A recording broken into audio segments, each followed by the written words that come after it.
de lo que es el Consejo de Dirección del Sanatorio Mater Dei en Capital, y además integra todo lo que es el Comité de Calidad, Seguridad y Experiencia del Paciente en la misma institución. Además, tiene un bachiller en Filosofía y también es docente en la Universidad Austral en todo lo que es liderazgo en varias de las casas de estudios, en la Escuela de Educación y en la Escuela de Economía. Así que muchas gracias, Carlos, y te escuchamos. Bueno, muchísimas gracias, Néstor. Gracias, Manuel, por la invitación. Muy bien. A la pregunta que voy a tratar de responder es básicamente esta. Y a raíz precisamente del tema del encuentro, ustedes dicen encontrando el sentido y resignificando nuestra práctica médica. En el fondo, fíjense, hay una pregunta por el sentido, o sea, la razón de ser de nuestra práctica médica. Y estamos como necesitando encontrarle otra vez el sentido, resignificando, mirando para atrás, es volver al origen de lo que hizo que nosotros eligiéramos la medicina o los cuidados de enfermería como nuestra vocación, como nuestra misión en la vida, como aquello que nos da sentido a lo que hacemos, ¿no? Y me recordaba, en el fondo es una pregunta muy existencial, el sentido de la vida, y acá aplicada directamente a mi trabajo diario en la medicina. Y recordaba las palabras de Viktor Frankl, recuerdan ustedes el famoso psiquiatra vienés, donde dice que el sentido de la vida representa el instinto más importante, la prioridad más grande que tiene el hombre en el fondo de su corazón. La búsqueda del sentido, la búsqueda de voluntad de que lo que hace valga la pena, que lo que hace tenga una razón de ser, que de alguna manera explique para qué vive en el mundo, para qué está. Entonces, todos queremos en nuestra vida llegar a viejos y decir algún día, ¿sabes qué? Valió la pena. Al final, ¿sabes qué? Aporté, hice algo para el mundo, algo cambió en la humanidad gracias a mí, en mi pequeño. Es decir, buscamos eso todo, ¿no? Entonces, esta pregunta por el sentido tiene que ver en última instancia en eso, ¿para qué hacemos lo que hacemos? Entonces, este es un espacio mínimo de reflexión sobre ese tema. Y fíjense, acá ustedes dirán, ¿qué tiene que ver el liderazgo con el sentido de la vida, ¿no? ¿Qué tiene que ver la capacidad que tengo de influenciar sobre los demás, sobre la razón de ser de mi profesión? Entonces vamos directo, les voy a poner, porque, digamos, ¿dónde está la conexión? La conexión, para decirse en breve y corto, cuando hay liderazgo, hay influencia sobre los demás, ahí hay cooperación. Cuando hay cooperación, hay posibilidad de innovar, capacidad de creatividad, y cuando está todo eso, hay resultados. Y al final se traduce en una experiencia presente positiva. Es decir, en aquellos equipos donde están liderados con alguien que busca el sentido y es promotor del sentido de lo que hacemos, nosotros actuamos mejor. Es así de básico, no tiene mucha vuelta. Es decir, nosotros tratamos a los demás de alguna manera como nos tratan a nosotros en el lugar donde trabajamos. Entonces, mirar las condiciones que hacen posible trabajo colaborativo para atacar la enfermedad, para ayudar al paciente, para promover la vida, hace la diferencia entre los grandes sanatorios o las grandes organizaciones y las buenas o las mediocres. Entonces, fíjense, arranco directamente con esto. A ver. Miren, este videito corto, es un minuto nada más, es de Steven Swenson, que es el director de desarrollo corporativo de la Mayo Clinic, que por ahí no lo conoces. Es profesor también de la Universidad de Harvard, enseña, y él se encarga de todos estos aspectos organizacionales del sanatorio. La Mayo Clinic hace varios años que es la número 1 de Estados Unidos. Los norteamericanos rankean todos, de los 15.000 sanatorios que tienen, es la número 1 hace varios años seguidos. 60.000 personas trabajan ahí, tienen como 4.000 médicos, facturan 10.000 millones de dólares por año, tienen varios premios Nobel, es la número 1 de Estados Unidos y del mundo, probablemente, ¿no? Sea reconocida. Entonces, fíjense lo que dice Swenson sobre cuál es la clave de la Mayo Clinic, cuál es la clave que hace posible este éxito de la Mayo Clinic. Miren, muy cortito. Lo que dice, ¿no? So one of the most common reasons that people give for staying with an organization, and the number one reason that physicians give for staying at Mayo Clinic, is because of the deep respect I have for the colleagues whom I work. it's camaraderie. I'll submit to you today that camaraderie is one of the most important tools we have. It's a driver of social capital that Dr. Lee mentioned. The trust and interconnectedness is found. And it's the most important leading indicator of performance and our ability to deliver the best care to the patient every day within an organization. Camaraderie.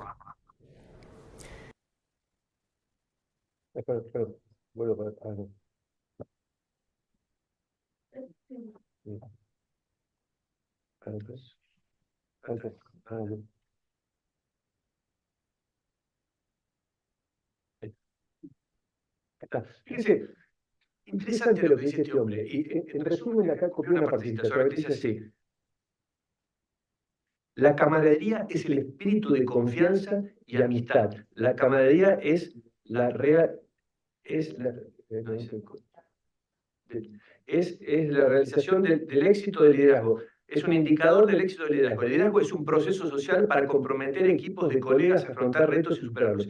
En mi estudio del liderazgo, a lo largo de toda mi carrera, he descubierto que las mejores organizaciones consiguen que sus asociados que trabajan en equipos multidisciplinarios se unan a través de la camaradería, ¿no? Entonces uno dice, ¿qué es esto de la camaradería? ¿Cómo puede ser que sea el elemento que nuclee a una organización del tamaño de Martín Camacho y que sea el indicador central para decir, este es el éxito de nuestra organización, ¿no? ¿Qué hay detrás de eso? Y camaradería, ¿cómo la entendemos? Camaradería hay que entenderla como confianza, un capital social. Es camaradería entenderla como la calidad de las relaciones interpersonales de la gente que trabaja en ese lugar. Es decir, cuán bueno es la calidad de sus relaciones interpersonales. Y camaradería, originalmente camaradería eran los camaradas, eran los que dormían en las mismas cuchetas en los barcos, ¿no? O los compañeros de cuarto, son los que compartimos la cama, es como una especie de roommates, los compañeros de cuarto, ¿no? Es decir, son gente en la cual nosotros confiamos en ellos,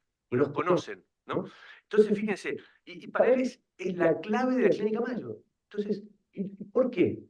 Y el punto que yo les quiero decir es el siguiente. ¿Saben qué? La camaradería es el elemento central o esencial que hace posible desarrollar el sentido de nuestra profesión. La camaradería es como el instrumento que hace que cuando yo trabajo en una institución la pase mejor y yo dé lo mejor de mí, mi mejor potencial esté desplegado ahí, que de alguna manera mi versión mejor salga en ese lugar. En un ambiente donde yo soy respetado, donde soy alentado, en un ambiente donde soy querido, donde me siento escuchado. Lo vamos viendo. Fíjense. Un ejemplo. Ahí está. Una famosa fábula de Sopos. ¿Se acuerdan ustedes? 3 bueyes y un león estaban pastando. El león trata de comérselos, los bueyes hablan entre sí. Y dice, ¿sabe qué? Cada vez que venga el león nos ponemos cola contra cola y cuando viene el león como en fuego nos defendemos. ¿Qué hace el león? O sea, cortito. El león que dice, si logro que se peleen entre sí, me los como uno por uno. Empieza a hablar mal de uno del otro, se pelean entre sí y cada buey se va a pastar por el lugar del campo. ¿Qué pasa? El león se los come a todos. Los hermanos sean unidos, esa es la ley primera, si no, se los devoran los de afuera. Es decir, el león, la enfermedad, para nosotros, ¿cómo la atacamos mejor? Cuando trabajamos de manera interdisciplinaria, en equipo, en colaboración, en colegialidad, en mutualidad, cuando hay reciprocidad. En esos ambientes nosotros atacamos mejor al león. En soledad tenemos menos chances. Entonces, ¿por qué es importante? Porque al final, fíjense el famoso dicho, la unión hace la fuerza. ¿Por qué la unión hace la fuerza? Hace la fuerza porque soy indestructible cuando estoy trabajando con gente que me quiere. Y esto resulta obvio, ustedes dirán, claro, qué obvio. Pero ¿saben qué? Es la diferencia entre las organizaciones top y las organizaciones mediocres. Cuando hay esa colegialidad, donde no hay silos internos, porque el paciente, a su vez, es una persona orgánica, no tiene el riñón por un lado, la cabeza por el otro. Es decir, el paciente es uno. Entonces, cuando el trabajo rompe esos hilos y el trabajo es coordinado, el paciente la pasa mejor y los resultados son mejores. Y yo me siento mejor porque consigo resultados, ¿no? Entonces, fíjense, ¿qué es la confianza? 3 preguntas que respondemos rápido. ¿Cómo se genera y por qué importa? ¿Saben qué es la confianza? Es sentirme frente a mi vulnerabilidad, la entrego a otro a cambio de esperar una conducta que me quieran, no me digan la verdad, no me mientan, sepan, estar a mi servicio. Hay una cantidad de conductas que yo espero cuando me pongo vulnerable frente a otro. Entro a un hospital y espero que alguien cumpla ciertas conductas. Entonces, la vulnerabilidad, cuando es compartida, se cura con la inteligencia colectiva. En soledad no tengo chances. Cuando estoy con otros, puedo sobrevivir. Es un tema básico. Si yo les pregunto a ustedes, las conductas básicas que generan confianza, imagínense, yo les pregunto, ¿quién de ustedes quieren que le mientan? ¿Quién de ustedes quieren que no los traten bien? Que les digan que los quieren y es verdad. ¿Quién de ustedes quieren que la persona que van a estar sabe lo que hace? Entonces le van a dar un medicamento que los va a curar. ¿Quién de ustedes no quiere que estén a su servicio? ¿Quién de ustedes no quiere que su vida tenga sentido? Que hace algo que valga la pena. Entonces, el liderazgo, en última instancia, lo que hace es generar las condiciones para que estas condiciones básicas, y acá paso rápido de vuelta, ¿qué hace el liderazgo? Como un arte que coopera con la naturaleza, decían los latinos. Es decir, ¿qué pide la naturaleza? Que nos digan la verdad, queremos sobrevivir, queremos que nuestra vida tenga sentido, queremos que la persona que está con nosotros nos ayude a crecer, a desarrollarnos, a desplegar nuestro potencial. Entonces, el líder lo que hace es influir, fluye desde adentro de él y llega al que el otro influya, sale de adentro, para que es una habilidad central, que yo les diría es una habilidad, tal vez no haya una habilidad más importante en la vida que el liderazgo. Porque el liderazgo, esa capacidad de influir, es una habilidad. Imagínense, si ustedes pueden influir sobre ustedes mismos, primero tienen que ser líderes de ustedes mismos, poder decir nosotros, ¿saben qué? La cuarta media luna no me la como, o el gimnasio, o mi enemigo que es la almohada y no la domino, o ¿saben qué? El que vende droga en la esquina le vende droga a mi hijo, influye más sobre mí que yo, ¿no? O quiero hacer gimnasia y no me animo. Es decir, capacidad de influir quiere decir capacidad de movilizar a otros, porque nosotros en soledad no sobrevivimos. Nosotros sobrevivimos cuando estamos con otros. Es nuestra condición. Somos más vulnerables. La unión de vuelta hace la fuerza. Entonces, el liderazgo es arte que coopera la naturaleza. El líder, ¿qué hace?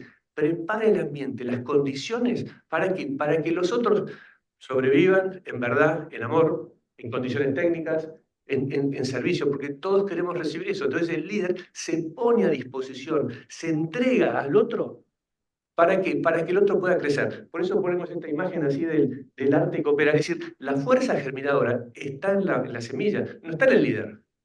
La fuerza del líder lo que hace es colabora, hace el esfuerzo para que eso salga a la luz. Es decir, el líder libera potencial. El auténtico líder lo que hace es hace crecer. Por eso tiene autoridad. La autoridad viene del verbo latino augere, que quiere decir aumentar. El líder me aumenta. Es decir, el auténtico, no el que tiene poder, el líder me hace crecer. Tiene autoridad porque irradia potencial de germinar en mí, ¿no? Entonces,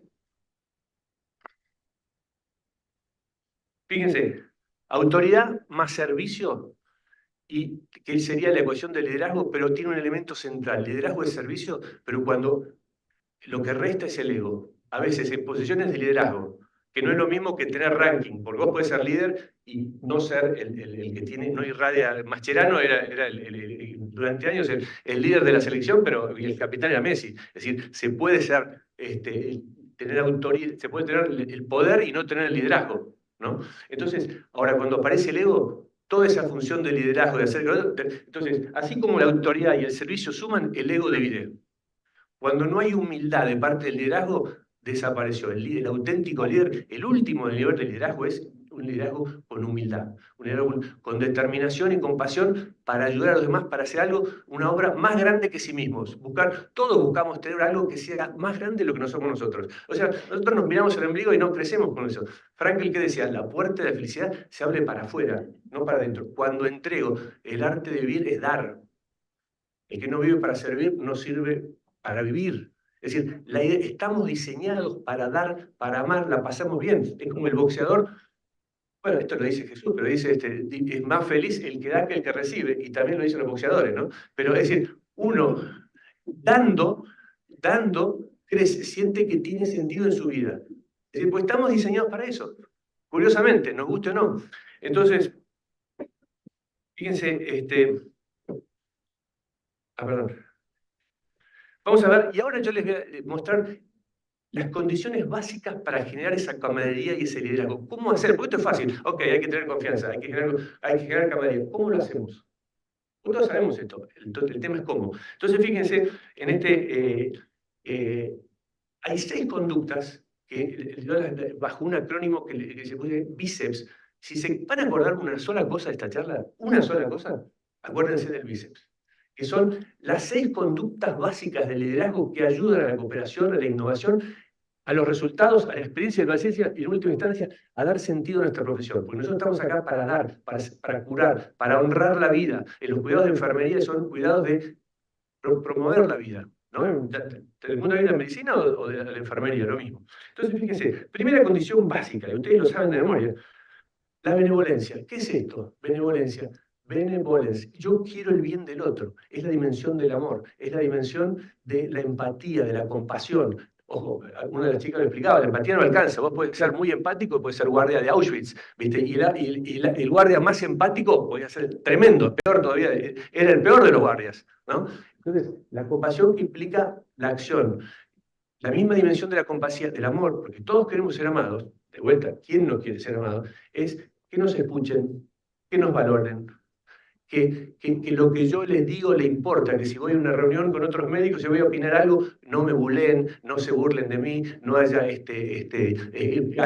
alguien que hable por atrás, es decir, que yo no me sienta escuchado, ¿no? Porque ahí en esa institución no me quieren, entonces yo voy y trabajo de 9 a 5 y a las 5 la hago giratoria, porque no, en ese ambiente yo no despliego mi mejor potencial, ¿no? Entonces, primera dimensión, la dimensión del amor, que es la dimensión también de la seguridad psicológica que se requiere en toda organización. ¿Para qué? Para ser innovativo, creador, es decir, voy a probar algo, pero si acá se me van a reír, no lo hago. Entonces, este constructo de la seguridad psicológica está estudiado en todo el mundo del management muchísimo, porque esa es la sensación de estoy como en casa. Dicen que básico, bueno, pero las organizaciones top se preocupan de eso. La Mayo se preocupa de que acá lo que hace que la Mayo sea lo que es este ambiente de seguridad psicológica, donde médicos y enfermeras y ingenieros trabajan juntos. Fíjense, dicho sea de paso, la enfermería, el otro día veía, hace 22 años seguidos que en Estados Unidos la enfermería es la profesión más confiable. Todos los años la ranquean, hace 22 años seguidos que enfermería número 1 en confiabilidad. Por esta condición. Contacto personal directo, desinteresado, porque a veces el médico lo pone más abajo, porque a veces el médico se puede beneficiar de algún pedido del paciente. La enfermera no se beneficia, o sea, económicamente, la enfermera no se beneficia con un pedido del paciente. Entonces lo ven como más independiente, sin interés oculto. Cuando hay amor no hay interés oculto, es decir, hay intención de ayudar al otro. Es decir, es como decirle, qué bueno que existas. Estoy encantado como estés en el planeta. Entonces, y eso del otro lado lo recibimos. Estamos diseñados para recibir amor y para dar amor. Otra condición básica, la integridad. Así como la voluntad busca el bien y queremos ser amados, nosotros queremos que nos digan la verdad. Platón decía, el hombre vive de la verdad. ¿Y qué es la integridad? Vos sos íntegro cuando sos integrado, cuando lo que decís, lo que pensás, lo que haces es una sola cosa. Hombre sin doblez. Tus palabras son tus hechos. Es decir, cumplís con tus promesas. Los romanos decían, pacta sunt servanda. Los pactos son para ser cumplidos. Todo el derecho romano gira alrededor de eso, de esa consistencia de mi reputación, lo que yo digo, vale. Es decir, eso genera comunidad. Los rusos dicen, no hay aldea sin un justo. Si vos no tenés un virtuoso, si vos no tenés alguien con estas características de que lo que dice se hace, no hay comunidad. La traición en el infierno, ¿se acuerdan de Dante? Los 7 infiernos. En el último lugar está el traidor, Judas. Está Bruto también, es mentiroso. Es decir, porque el traidor no es la traición del amigo lo que te preocupa, del enemigo. Pero el enemigo ya sabes quién es. El problema es la traición del amigo. La traición del amigo te mata, que es la palabra mentirosa. Porque la mentira mata. Entonces, en ambientes mentirosos, nosotros nos debilitamos física y espiritualmente. Y cuando mentimos, estamos desdoblados. De alguna manera nos agarra una división. Porque la mentira siempre es social. Uno necesita a otro para mentirle a uno. Nosotros no nos mentimos a nosotros mismos. Sabemos lo que está pasando. Entonces, esa división nos destruye interiormente. Entonces, y no genera comunidad. Y cuando hay, por ejemplo, ambientes donde no hay seguridad psicológica, el error médico se oculta. Y cuando se oculta el error médico y se tapa por una especie de hermandad del silencio, en esas organizaciones no se aprende. Las organizaciones más exitosas son aquellas donde los errores médicos se comparten y se aprende de ellos. Einstein decía así, el inteligente aprende de los errores propios. El muy inteligente aprende de los errores de los demás. Y el imbécil no aprende ni los propios ni los ajenos, no aprende nunca. En las organizaciones que aprenden, se estudia el error, se abraza y se aprende y se va para adelante. Churchill decía, ¿el éxito qué es? Es fracasar sin perder el entusiasmo y aprender en el medio. En la vida o se gana o se aprende. Pero en estas organizaciones funciona cuando está este clima de aceptación, de seguridad psicológica, que orienta ¿a quién? El líder. Eso baja de la cabeza, el tone from the top, como dije, ¿no? El tono baja de la cabeza, es decir, del jefe de la organización, que pone en la organización ese tono y además lo pone primero en sí mismo, porque esos estándares los tiene que aplicar. Nadie da lo que no tiene. Nemo no dabe, decían los latinos. Nadie da lo que no tiene. Entonces, esta dimensión del amor que hablamos recién está centrada en el paciente y centrada en todos los colaboradores. Amor al paciente y a los colaboradores. Cuando los colaboradores se sienten, los médicos, enfermeras queridos, le traspasan ese amor al paciente. Entonces, esto parece medio básico, pero es tan difícil. Ojo, uno para hacer dieta se lee 2 libros de dieta y se van a la balanza y ¿cuánto bajaron? 0. Se leen 5 libros sobre músculos y ¿cuánto les crecieron los músculos? 0. ¿Saben qué? Porque estas son cosas que lo que se quiere es hacerlas, por eso el bíceps. Repetición de actos que se convierten en hábitos, estos hábitos son virtudes, estas virtudes se convierten en tu carácter, y tu carácter es tu destino, al final, ¿no? Y el carácter de las organizaciones baja de la cabeza nuevamente. Si no hay determinación, pasión y humildad enorme de parte del líder para crear esta mente, pues el trabajo lo hace la gente, el líder simplemente, la función que tiene es preparar las condiciones, ¿no? Fíjense, entonces, integridad. Y la otra, crucial, competencia técnica, porque con que ser bueno y ser veraz no alcanza. La piedad no es sustituto de la técnica. El límite de la compasión es la verdad. Es decir, nadie se hace un tratamiento de conducto con la madre si la madre es cocinera, sabe de hacer tortas. Y la quiero y la confío, me subo a un avión para ir a Estados Unidos con mi amigo piloto que no es piloto, no. Es decir, necesitamos, y acá es todo lo que es evidencia científica, conocimiento, toda la parte de la tecnomedicina, se refiere a toda la parte del know-how, todo lo que es calidad del paciente, es decir, medición de caídas, infecciones, las dimensiones de la calidad, que son el timing, el paciente-centrismo, eficiencia, efectividad, todas estas cosas que ustedes saben, es decir, todas las dimensiones de la calidad del paciente en última instancia están orientadas a esta dimensión del conocimiento. No alcanza con ser bueno. Nadie cree en un general que es un buen tipo y nunca ganó una batalla. Messi es buenísima persona, pero la clava de a 30 metros. Entonces, esta dimensión para generar confianza es crucial. Vamos a un médico, a una enfermera, porque sabe.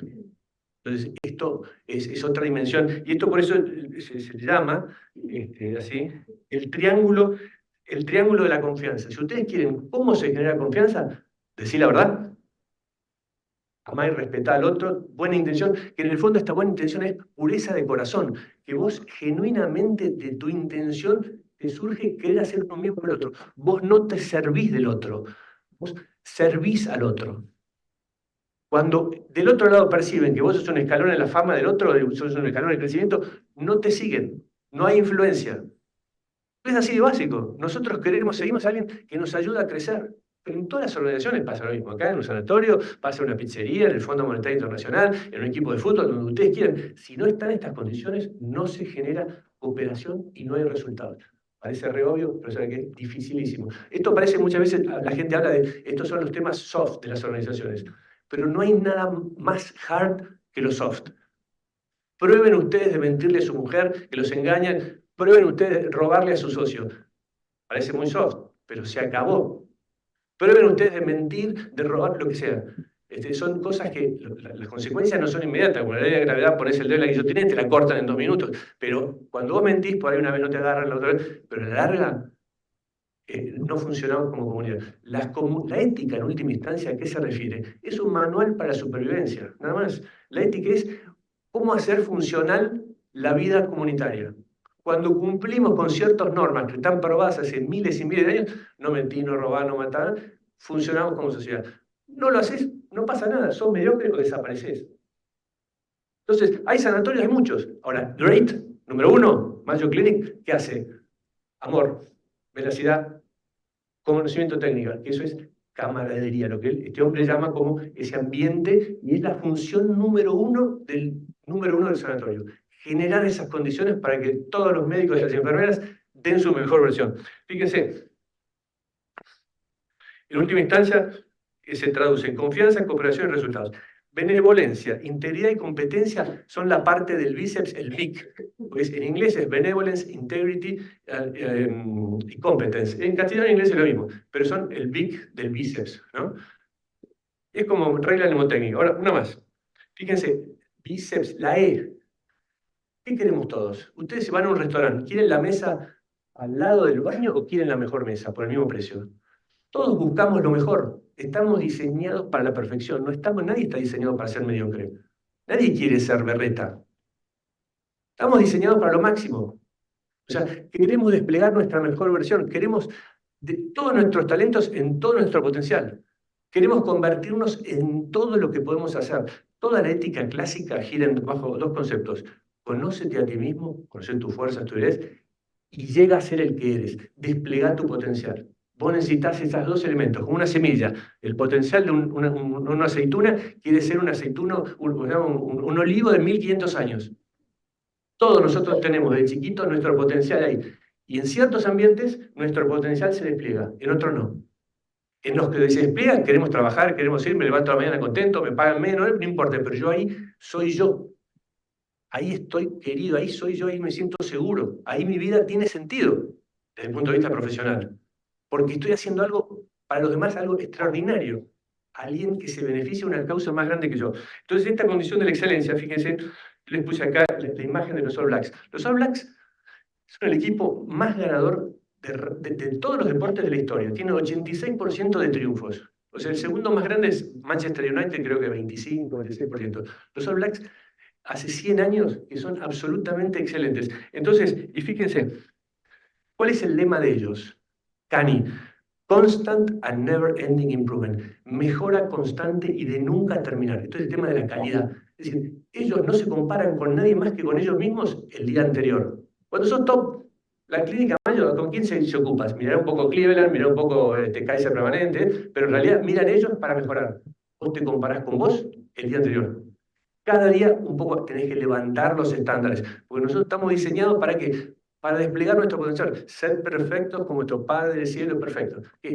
Desplegar tu potencial. Y tu potencial de desarrollo es siendo fiel a lo que sos. El verdadero desarrollo es el desarrollo de lo verdadero en cada uno de nosotros. No cualquier desarrollo. El desarrollo de lo propio.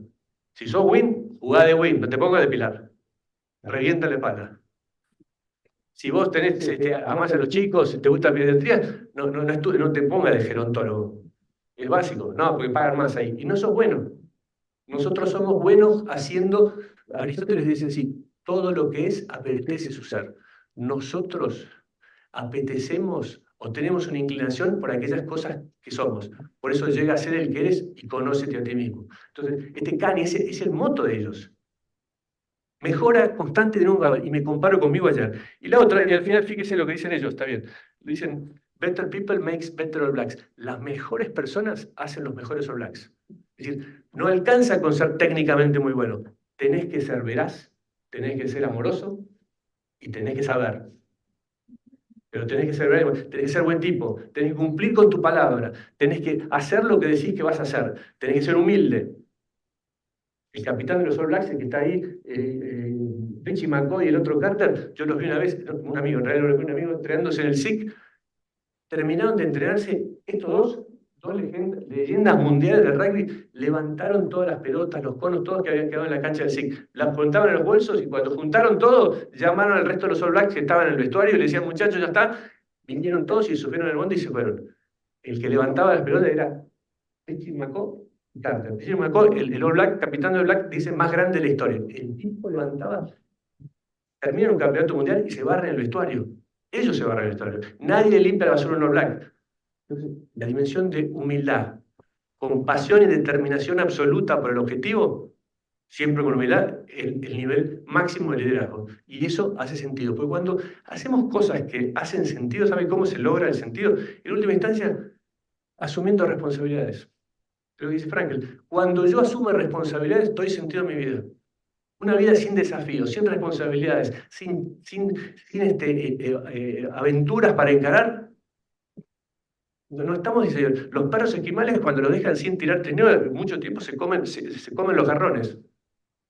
Estamos hechos para cargar nuestra cruz, la que nos toque. Y lo cargamos y la vamos para adelante y ahí encontramos satisfacción, ¿no?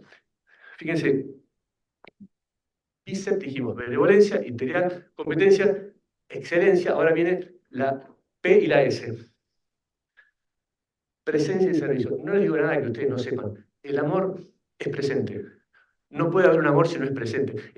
Pero una presencia emocional, física, pero también una presencia en las buenas y en las malas. Estoy cuando me necesitan. La enfermera ahí cuidándolo. Es decir, la idea de la presencia, pero ¿saben qué? Presencia con autonomía. Porque nosotros como médicos, como científicos, como enfermeros, ¿qué queremos? Poder desplegar nuestra potencial. No queremos un jefe que nos esté de atrás respirando en la nuca. Lo que nosotros buscamos es poder desplegar nuestra libertad. La vida, en última instancia, como dice Nietzsche, es un periodo en el cual el hombre ejerce su libertad para la verdad y para el amor, diría en la visión cristiana, porque la verdadera libertad es para el amor, para la verdad, no es libertad de, ¿no? Entonces, en esta dimensión de presencia, con autonomía, yo me pongo creativo, yo despliego quién soy. Si no, soy un autómato. Fíjense con el video que vimos recién de Lucille Ball, ¿no? Es decir, ¿ahí qué hay? Hay un liderazgo de comando y control. Es un liderazgo del siglo pasado, de la industrial. Ahí no somos nosotros. Ahí viene la creatividad para meterse el bombón en la boca, esa creatividad viene ahí. Pero en realidad el liderazgo que mueve a las organizaciones, a las excelentes, no a las berretas, es el liderazgo que inspira, que motiva, que nos hace ser parte de algo más grande que yo mismo. Porque de vuelta, estamos diseñados para el amor, ¿no? Entonces, presencia y servicio. Fíjense, con eso termino, ya el tiempo. En resumen, encontrar sentido y resignificado en nuestra práctica médica. ¿Cuál sería la fórmula en última instancia? Conductas bíceps.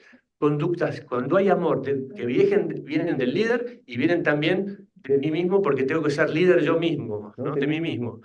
Viene con conductas con amor, con verdad, o por lo menos no mentira. A veces no sabemos con la verdad. Cuando hay seguridad psicológica, ¿no? La segunda es competencia, tengo que saber, tengo que estudiar más que nadie. La mejor inversión que uno puede hacer es una inversión en uno mismo. O cuando uno invierte en uno mismo, se convierte en una persona más valiosa, puede agregar más valor. Y el valor atrae el valor. A la gente atraemos en la medida, según el valor que tengamos. Frente a Dios somos todos iguales, pero frente al mercado laboral no somos todos iguales. A Messi le pagan 150 millones de dólares por año, a mí me pagan 150 millones de patadas por entrar a la cancha, ¿no? ¿Pero por qué? Porque hay alguien que aporta más. Entonces, invirtiendo en uno, capacitándose, agrega más y lo quieren más, lo atraen más. Entonces, uno irradia, influye. El liderazgo es una relación de irradiación. Lo que sale del corazón llega al corazón, ¿no? No podemos inventar palabras aire caliente, porque el otro lado se dan cuenta que es mentira. Y cuando mentís, sos un trucho, no sos auténtico, no te sigo. ¿Sabes qué? Como organización, sos mediocre. No pasa nada, sos mediocre. A la larga hasta podés quebrar. Si sos del Estado, no, pero si el privado, ¿no? Entonces, ¿cuál es el punto?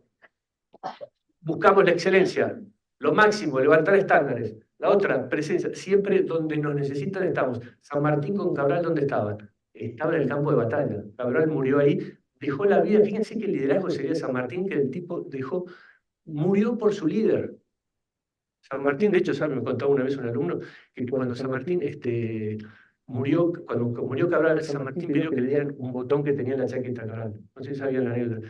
Y San Martín se fue con el botón. Murió a los 20, 30 años, y cuando murió encontraron en la chaqueta de San Martín el botón de Cabral. Lo había llevado toda su vida. Eso era un jefe. Amoroso, veraz, que sabía, auténtico, con presencia, estaba luchando ahí, no estaba a 1000 metros mirando con la larga vista. Esa presencia es crucial, ¿no? Y en última instancia, ¿saben qué? Liderazgo en una palabra es servicio. El que quiere ser el primero, que se haga el último, servidor de todos. Liderazgo es servir con humildad. El servicio es el fruto del amor. Cuando hay amor auténtico, hay esa actitud de entregarse por una causa superior a uno mismo.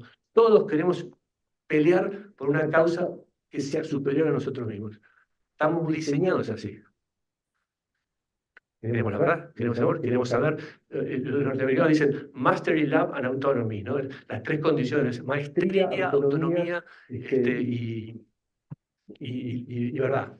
puede ser una condición, pero yo en Bicep encontré esta condición que es la condición del amor. O sea, esto es fácil, si ustedes se lo acuerdan, pero vivirlo es la diferencia entre ser top y ser barrista de vuelta. Dificilísimo, porque no solamente en las organizaciones, sino en la vida de uno. Uno mismo, con vocación y con pasión, tratar de ayudar al otro, hacer por los demás lo que al otro le gusta que le hagan. Decir la verdad, por lo menos no mentir nunca, estar entregado al otro. Eso hace toda la diferencia. Y al final de la vida uno dice, valió la pena el video. Y si me aporte donde estuve, ¿sabes qué? Aporté, valió la pena. ¿Qué es lo que uno al final quiere? ¿Qué quiere uno al final? Cuando se mueve a los 110, ojalá, en la cama, en mi vida ya tenía algún sentido. ¿Cómo? Asumiendo una responsabilidad, asumiendo un desafío, entregando un valor, servicio para que otros la pasen bien. Cuando el otro la pasa bien, curiosamente la paso bien. No sé por qué. ¿Será que estamos diseñados para eso? Bueno, ya está. Gracias.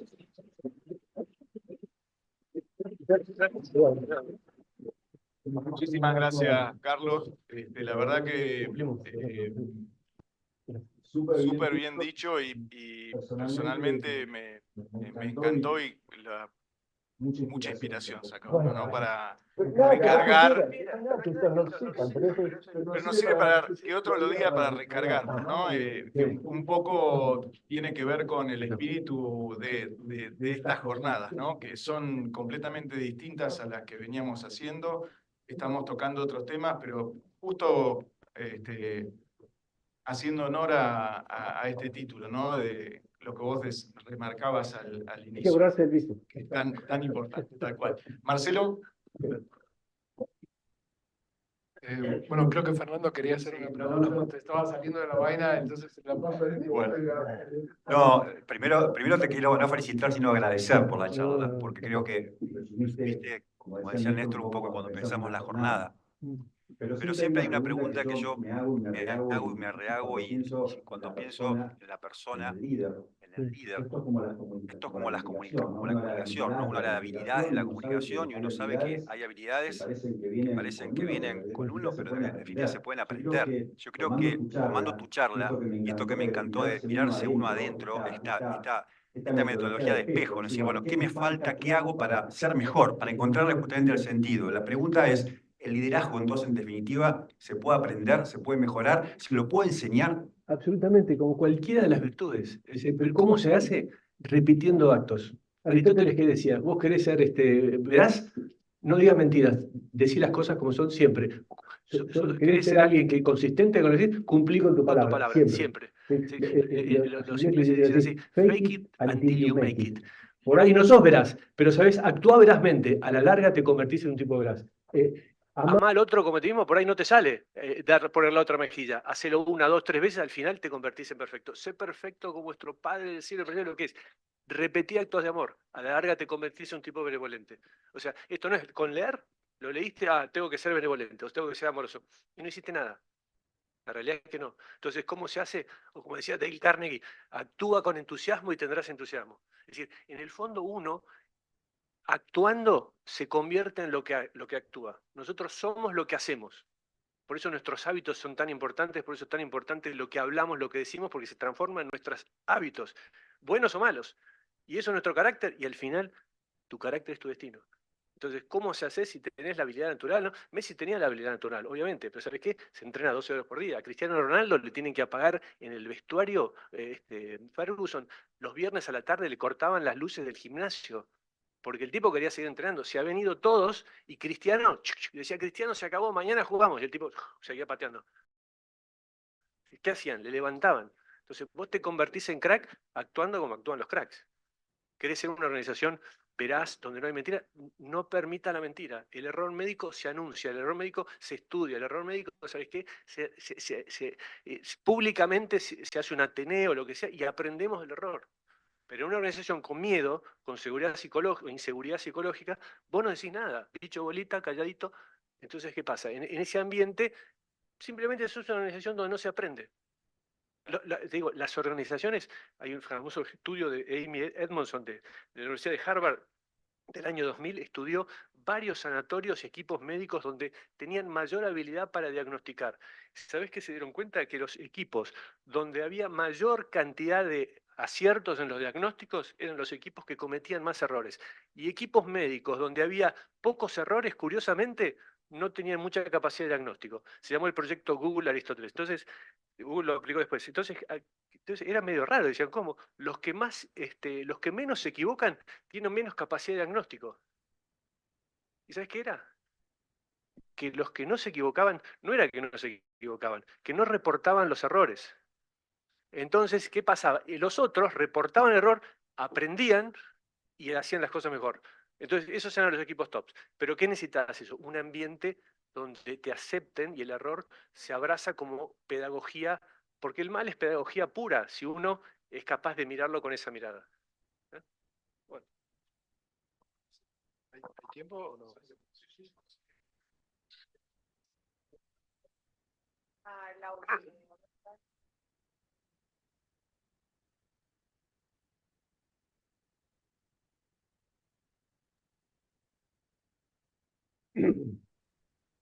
Bueno, la verdad que disfruté mucho, te agradezco, muy simpática y muy útil, muy inspiradora. ¿Cómo ves el tema de las nuevas generaciones y el liderazgo, ¿no? A veces los que nos hemos comprometido con proyectos y con un trabajo y un esfuerzo, queremos que nos sigan, digamos, no a nosotros, pero sí que sigan ese proyecto, que tomen la bandera del liderazgo. Y siempre a veces uno ve como una brecha en el tema generacional que es difícil de superar. Sí, yo acá, como decía Ortega y Gasset, es que para que haya alumnos, discípulos, gente que te siga, tiene que haber dos cosas. Tiene que haber docilidad en el alumno y ejemplaridad en el maestro. Si vos tenés líderes que no lo son y que solamente tienen una actitud de autoridad porque están ahí, y sabés que de abajo lo ven y no lo siguen. Y si vos tenés el alumno que no le interesa porque no valora lo que hace, no tiene la vocación, no quiere curar, no quiere decir lo que a vos te hizo vibrar para entrar en la medicina, y no podés sacar peras, ¿viste, del olmo. Entonces, es una mezcla de ejemplaridad, de mostrar que la gente, porque los chicos siguen a quien imitan, a quien valoran, a quien admiran. Entonces, si ellos ven admiración, ejemplaridad en sus líderes, los chicos siguen. Porque todos queremos perfección, todos queremos la verdad, todos queremos imitar, todos queremos desarrollar la mejor versión de nosotros mismos. Entonces miramos a Messi. ¿Por qué? Porque en el fútbol es un crack. No miramos a un perro. Y en todos los órdenes yo creo que pasa lo mismo, ¿viste? En la medida que no haya esa ejemplaridad, esa irradiación, ese vivir lo que es la vocación, porque fíjate, los médicos por ahí que a usted más admiraste, lo mejor eran tipos que eres ejemplares, vocación enorme, y vos decís, yo quiero ser como ese. Entonces los chicos yo creo que necesitan a quién imitar. ¿Y a quién imitan? A aquellos que nuclean, a aquellos que tienen vocación genuina, que no mienten, que dicen que están ahí por una vocación de ayudar al otro. Y cuando yo quiero ser como ese. Pero no es que yo no creo que las otras generaciones vengan podridas. No, es así desde que el hombre es hombre, ¿viste? Uno imita, porque todo ideal nos interpela y nos juzga, y por otro lado, todo ideal nos busca y nos atrae. Buscamos la excelencia. Entonces, la obligación máxima es nosotros, de los grandes, de irradiar esa excelencia para que de abajo digan, yo quiero ser como este tipo. Es dificilísimo, lo sé, pero... Y dar un poco de espacio. Sí, autonomía.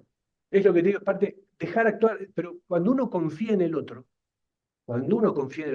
se entrega, y cuando vos confías, del otro lado confían. Ahora, el que tiene todo controlado, el micromanagement, lo mata. Entonces, todos queremos, de alguna manera, desplegar nuestra libertad dentro de un marco, pero el jefe que está atrás, controlado, ese comando y control era Lucy Ball, ¿viste? Creo que quedaba. Buenos días. Buenos días, doctor. Muchas felicitaciones. La verdad quedé maravillado con la exposición y la forma de transmitir conocimiento.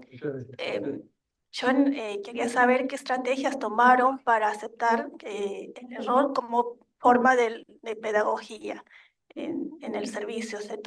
En su experiencia, ¿qué estrategias tomaron para que ese rol no sea tomado como punitivo, sino como pedagógico? Mira, los chinos dicen que el pescado se empieza a podrir desde la cabeza.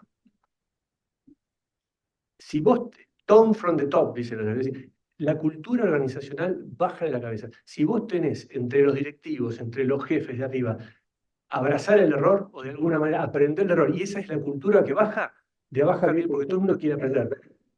Entonces, ahora, si eso no baja de la cabeza es muy difícil, porque los equipos, esto pasó en Google, hicieron un estudio, 160 equipos, los analizaron, donde 4 años gastaron millones de dólares para ver por qué había equipos en Google más exitosos que otros.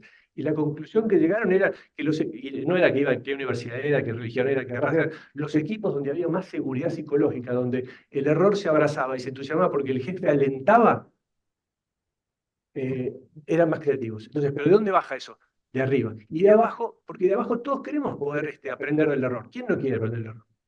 Pero si de arriba tenés un sistema donde eso se penaliza, donde te miran, donde no hay favoritismo, donde uno dice una cosa pero el crédito se lo lleva al otro porque el jefe es amigo de ese y no es amigo tuyo, en esas organizaciones, ¿sabes qué? El error lo tapamos.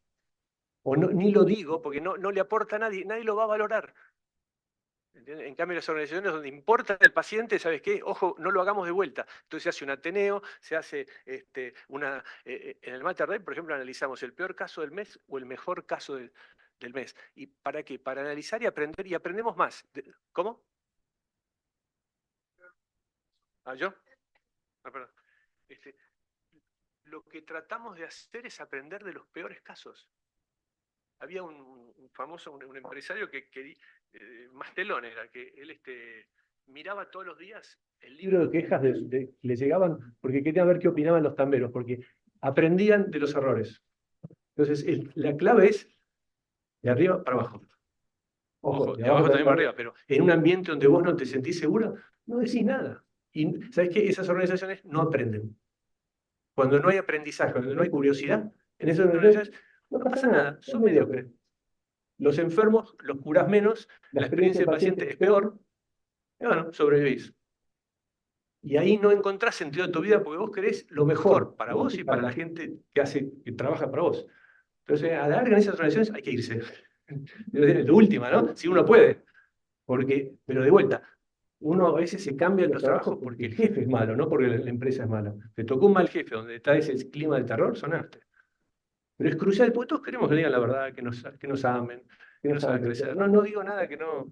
Pero esa motivación básica, de vuelta, del líder, con humildad absoluta, una pasión y determinación para dar sentido al trabajo y que toda la gente vaya a trabajar contenta al día siguiente.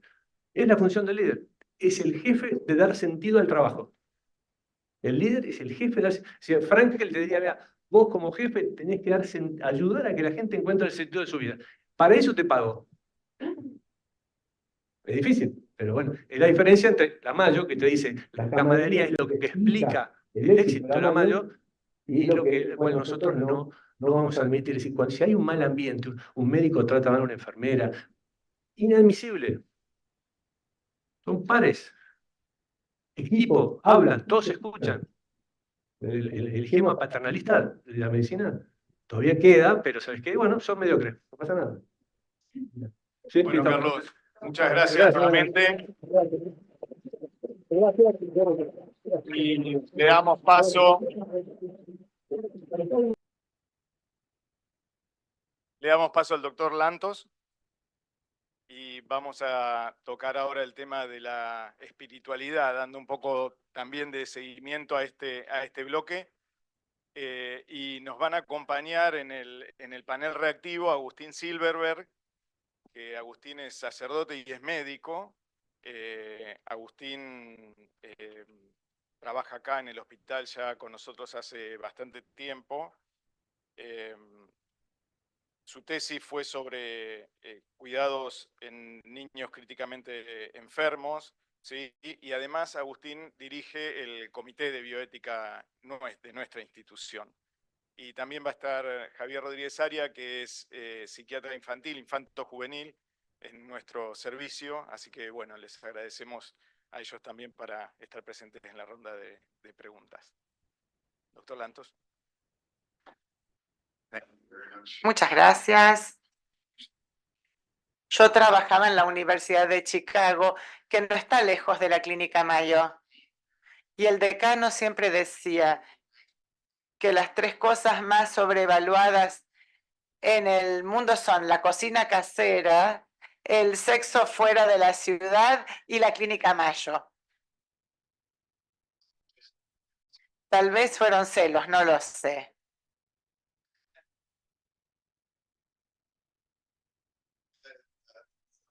Voy a hacer algo un poco diferente ahora. Les voy a hablar del rol de la espiritualidad en la medicina. Quiero advertirles que lo voy a hacer utilizando la literatura. Así que si han tenido malas experiencias en la clase de literatura en la escuela, pueden tener estrés postraumático después de escucharme. Pero voy a empezar diciendo que yo tuve dificultades para preparar esta presentación porque había muchas historias que yo quería analizar y la historia y la espiritualidad en la medicina parecería estar en el centro de lo que se trata el cuidado. En mi tradición, la tradición judía, hablamos de la renovación del cuerpo, renovación del espíritu, y sin embargo no lograba que las piezas se unieran. Por momentos el tema me parecía trivial, sentimental, o también me parecía que iba a ser muy fácil sobresimplificar. Yo tenía la intención de hablar de 3 historias, una novela llamada Trondheim, que salió hace unos años, una llamada Small Good Thing, de Raymond Carter, y una obra de teatro que está en Broadway ahora, llamada Mary Jane. El autor ganó el premio Pulitzer, la autora, perdón, donde compara y contrasta los temas que tienen que ver con espiritualidad. Y eso es lo que voy a hacer, contrastarlo en estas historias. Y la semana pasada, en la revista The New Yorker, le hicieron una entrevista a la autora de la obra de teatro que escribió Mary Jane, y ella dijo que su experiencia había sido con su propia hija Frances, que había nacido con una miopatía nemalina, y Herzog y su marido la cuidaron durante 11 años en que tuvo esta enfermedad crónica y esta degeneración, y murió un par de años antes de que se estrenara la obra de teatro. Ella decía que sentía una resistencia similar cuando escribía Mary Jane. Dice que pensaba en Dios y en lo vergonzoso que es hacerlo frente a otras personas, y si había una manera de luchar contra la expectativa del público de cómo será eso.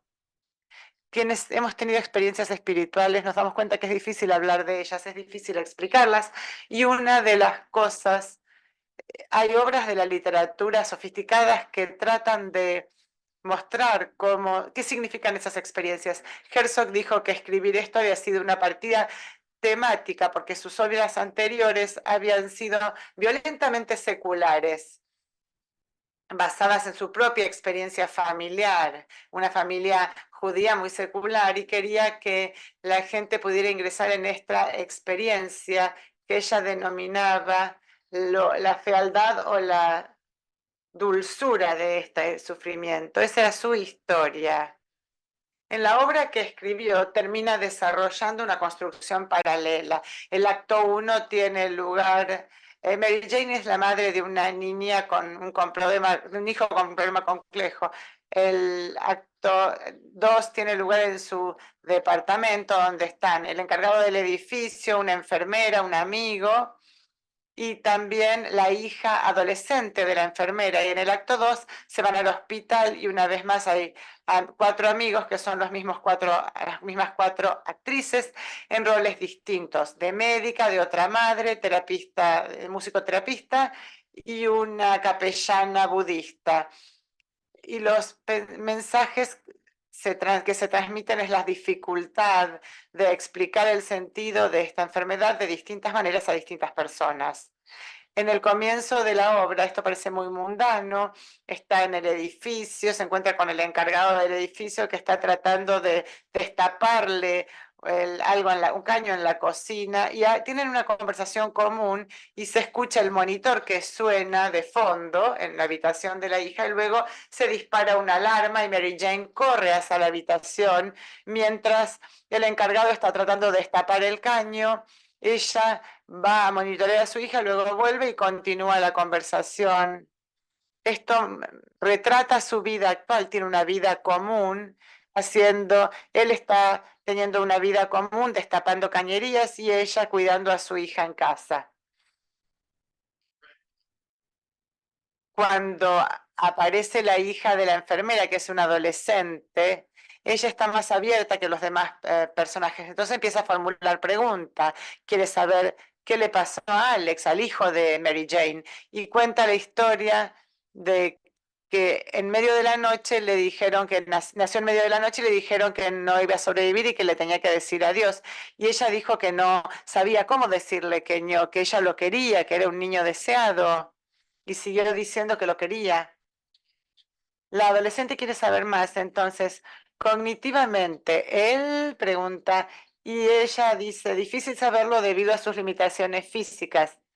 Cognitivamente es típico, tal vez no, pero tenemos razones por creer que hay algo que pasa en su cabeza. Ella está tratando de explicar su propia percepción de las capacidades cognitivas de Alexis. Cuando ella lo explica, la mayoría de las personas dudan. Ella dice, por momentos pensé que sería mejor que no entendiera. Luego termina el acto 1 y ahí Alex tiene una crisis, llaman al 911, luego pasamos al acto 2 donde están en el hospital y ahí las conversaciones son difíciles y hay tensión. Son tangenciales y no se ocupan directamente de lo que pasa en la mente de Mary Jane.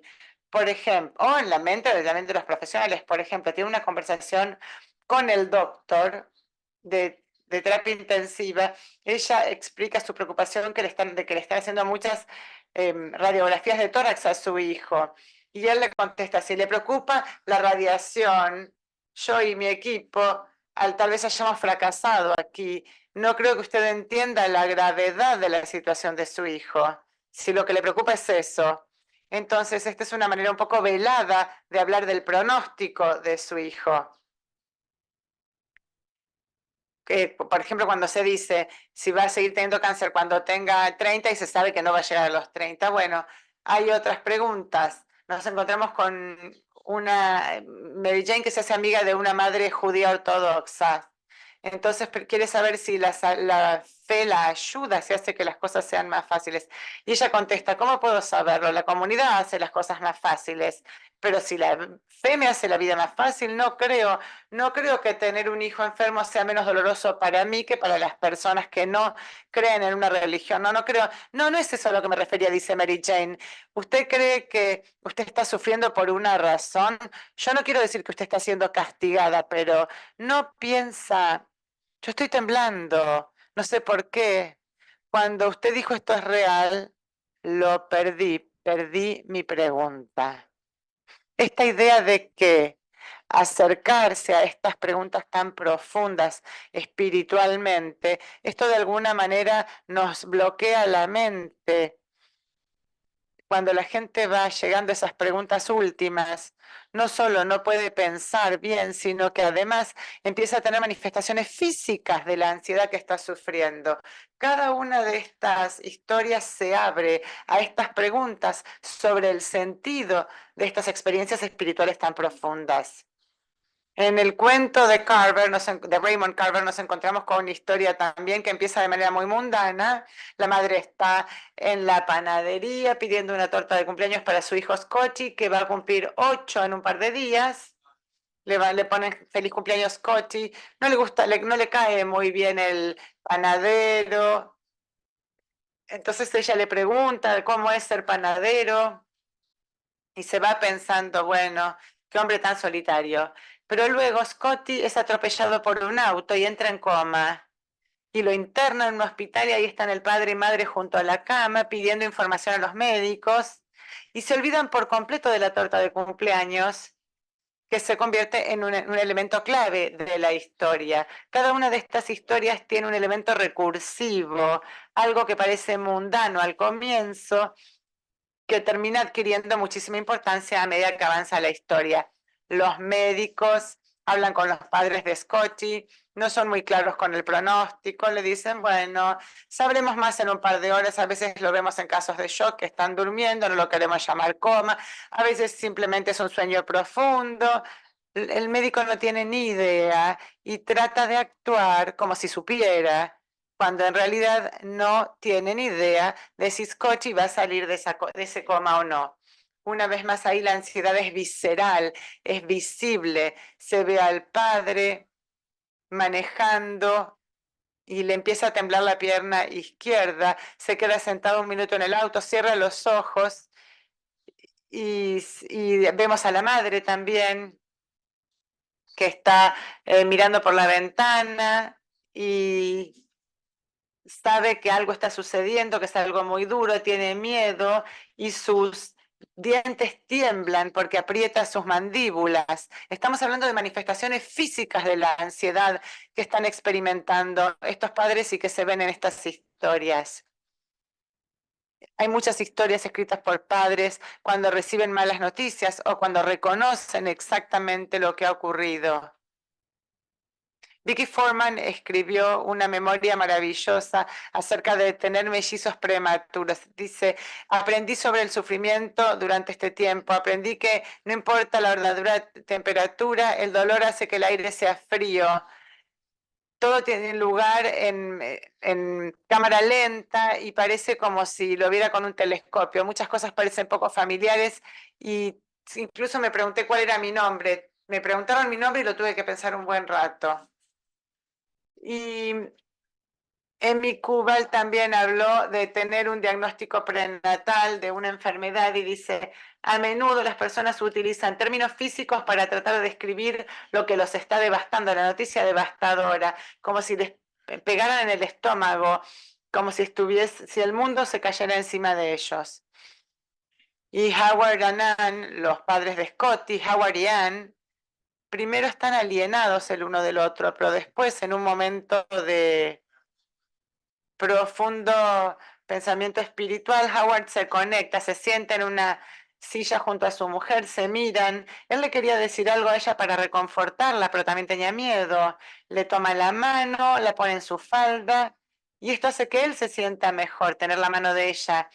Levanta la mano de ella y la presiona. Se dan la mano, se sientan así, miran al niño y no hablan, y cada tanto se aprietan la mano y finalmente ella le saca la mano y le dice, estuve rezando.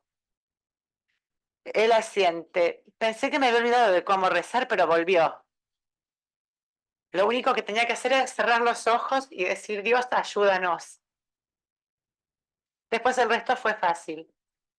Las palabras volvieron. Tal vez si vos también rezaras, le dice.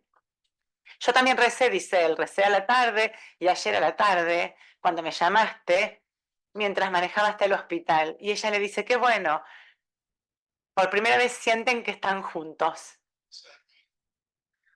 La idea de la oración es crítica. Las historias que se ven en estos tres casos es que cuando las personas tienen un hijo con una enfermedad crítica, no están seguras de saber qué rezar o cómo rezar. Necesitan una conexión espiritual y no todas las personas que experimentan la espiritualidad tienen algo a lo que responder con la oración, ni cuentan con una religión organizada, pero se trata de todos modos de una conexión humana que conduce a una renovación del cuerpo y del espíritu. Aquí comienza la historia, la idea de que las personas tal vez no sepan cómo rezar o no tengan una religión y sin embargo esto se convierte en lo que se denomina las capellanías de los hospitales. Esto es algo que tiene unos 100 años. Es raro que en su falta de confianza en las estructuras religiosas tradicionales, estos capellanes son entrenados en religiones específicas, pero en su trabajo tratan con personas de todas las religiones. Cada persona está en su propia tradición religiosa y no necesitan a su clérigo, a su capellán de su religión. Aquí estas capellanías fueron inventadas a comienzos del siglo XIX por Antoine Boysen en un lugar específico en Massachusetts. Él era un personaje interesante, él tenía esquizofrenia, había tenido 5 crisis mentales, se había recuperado y había logrado hacer un vínculo entre su enfermedad mental y su necesidad de espiritualidad y religión. La enfermedad tenía aspectos materiales y no materiales y él desarrolló este campo junto con un profesor de Harvard y entonces creció la capellanía a partir de esta tradición protestante liberal como una conexión entre la enfermedad mental y la enfermedad física. Helen Dunbar trabajó con Boysen, fue la persona que preparó el terreno. La líder organizacional fue Helen Dunbar, que fue quien pudo poner esto en palabras. Ella tenía diplomas en teología, filosofía y medicina, viajó a Europa y analizó lo que estaba haciendo Helen Deutsch, colega de Freud. Y claramente estas capellanías de los hospitales tienen raíces en el psicoanálisis, a diferencia de Freud, que rechazaba la idea de que las creencias y los sentimientos religiosos fueran ser una manifestación de psicopatología y que fueran un mecanismo de defensa contra la ansiedad o algo así. A diferencia de esto, ella las veía como un campo separado de la experiencia humana. El psicoanálisis no entiende el componente espiritual esencial de la existencia humana. Richard Dix, que fue un líder, escribió sobre la filosofía de la atención pastoral o la capellanía, y esto tiene que ver con todos los seres humanos, ya sea que tengan o no experiencias religiosas, en el mismo sentido en el que la gente tiene experiencias psicológicas o medios psicológicos, y de manera similar hay personas que están muy en contacto con su psicología, otros no tienen ni idea, algunos están muy en contacto con su propia espiritualidad, otros niegan siquiera su existencia. Incluso los capellanes hospitalarios tienen que reconocer y hacer honor a esto, aun cuando la gente a la que ellos asesoran no tienen este aspecto religioso. Esto lo estudiamos en un estudio en Kansas, donde hicimos entrevistas a este tipo de capellanes, y dijo: yo ofrezco una escucha pastoral y además trato con enfermos terminales, y como todos los capellanes represento lo divino y lo entiendo en ambos sentidos, represento y represento a Dios divino, a la gente que quizás no esté abierta a lo divino. Otro capellán dijo: es lo que yo llamo gracia, y entender de qué manera funciona Dios en la vida de distintas personas. Uno no tiene que estar en una iglesia organizada, puede estar en cualquier lugar, pero algo divino aparece de todas maneras. Y la gente, los padres notaron que muchos de ellos se dedicaban a la oración. Un líder entre cuidados paliativos pediátricos entrevistó a padres que tenían que tomar decisiones cuando sus hijos estaban a punto de morir por cáncer y tenían la posibilidad de hacer una quimioterapia que estaba en ese momento en estudio, y muchos padres tenían acceso en ese momento a la oración y pensaban que los niños podrían pasar a puertas que estaban más allá de la muerte, y estos padres tenían que tomar la decisión de que se les diera esta terapia que estaba en estudio, o cuidados paliativos. También Margaret Moharman decía que uno puede no ser religioso, pero algunos pacientes sí lo serán, o sea que uno tiene que por lo menos entender la espiritualidad y la religión para saber cómo se sienten esos pacientes. La tercera historia que quiero mencionar es Trondheim. Creo que salió el 2023 y en esa historia empieza con un estudiante que vive en Francia, pero está en Noruega, en Trondheim, e inexplicablemente un día se cae en una parada de colectivo, recibe los cuidados inmediatos de la gente que está allí parada y es internado en el hospital Trondheim, donde tienen la mejor unidad de terapia en Noruega. Lo ponen en una terapia de coma y sus padres viajan desde Francia y están al lado de la cama tratando de comprender que su hijo está allí, que puede sobrevivir o no. Y entonces en la semana en que él está en coma, se quedan en ese lugar a ver qué ocurre al final.